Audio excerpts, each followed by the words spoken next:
Yeah, I want to talk about practice. So, practice when it comes to the gongs, it's a little bit like investing money with compound interest, right? So it grows in, well, in investment, it grows in quantity, and in gong playing, it grows in quality, beauty, right? Clarity of expression, control. So being able to do what you want, which is no trivial matter when it comes to playing the gongs. And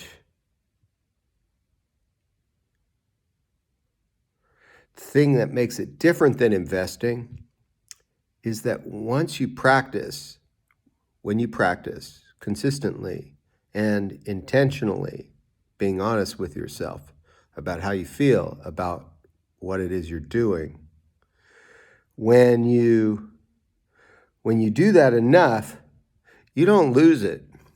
So I've been kind of sick and I haven't practiced, and I have 2 sessions today, but I have this huge reservoir of hours and hours of working on what it is that I do.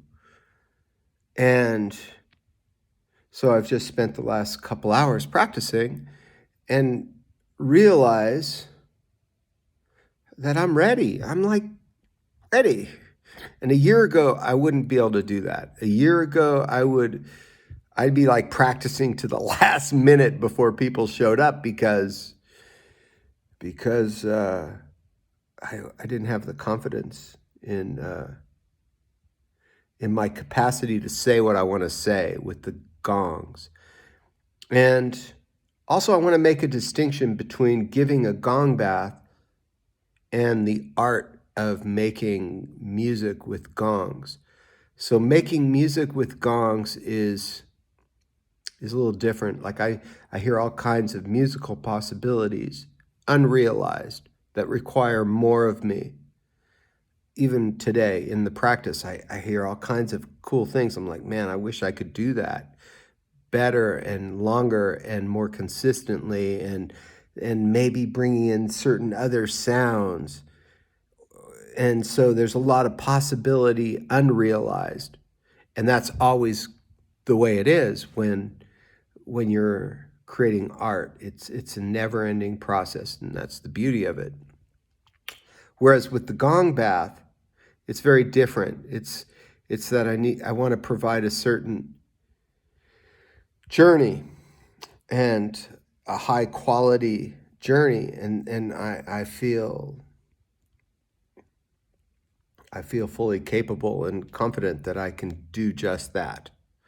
So I guess practice also gives you the distinction between, let's call it export quality, quality for the audience, and hometown quality, which is quality for me, as the person playing it. And I actually have a much higher standard for, if I'm honest, myself than for the audience, because I've just learned over the years that I can play what I consider to be just terrible and people will love it.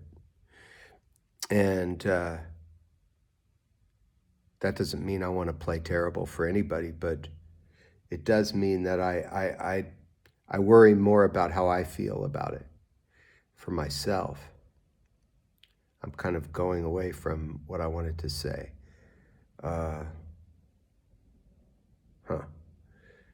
Yeah, that's interesting too, though, what I'm saying now, which is the difference between a performance and a personal exploration of sound.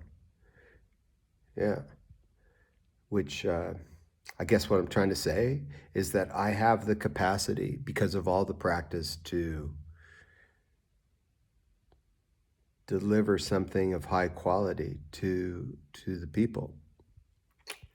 And also from a creative standpoint, being away from the gongs also has a value, especially when you've practiced a lot.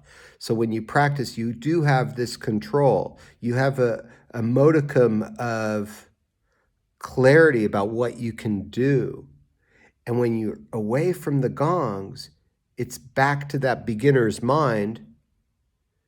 So you have a freshness with the instruments. You're hearing them again for the first time, and with the capacity to make these skillful sounds. And that combination is just wonderful, because I don't ever want to play the same thing in a mechanical sort of way, right? That's absolutely not interesting to me. Like, that's super not interesting to me. And especially when others are here. I mean, others are here, and also when I'm playing alone. That's something which is just awful, right? So there it is. Just thought I'd share that.